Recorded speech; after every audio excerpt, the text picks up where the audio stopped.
Should you buy penny stocks? Let's find out.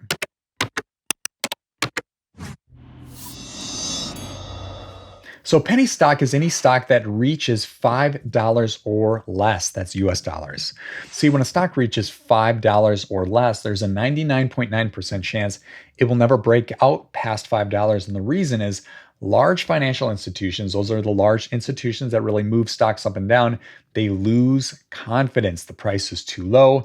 It's proven to be a weak business. It has a weak income statement, cash flow statement, and balance sheet, and typically shows up as overpriced in Tykr. Well, these institutions already know that, and they're running for the hills. They're looking for stronger businesses. So again, 99.9% chance we'll never break out past $5. Now, if a stock reaches between $5 and $10, there's a 90% chance it will never break out past $10. Same situation, institutions have lost confidence and they're moving on to stronger businesses. So, of course, the question is, should you buy penny stocks? Answer is absolutely not. What I like to do is wait for institutions to spend their money first and drive that share price above $10 and then show some interest. When it gets above 10, that's when more institutions are seeing that, oh, this company over here is investing more and this company over here is investing. This is indeed a stronger company.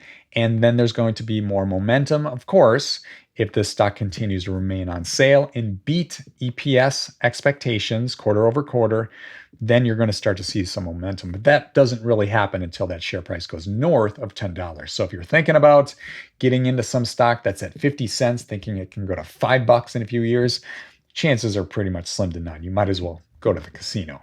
So in summary, don't buy penny stocks. I recommend go to Tykr, find out if a stock is a strong business or weak business. In most cases, penny stocks show up as overpriced.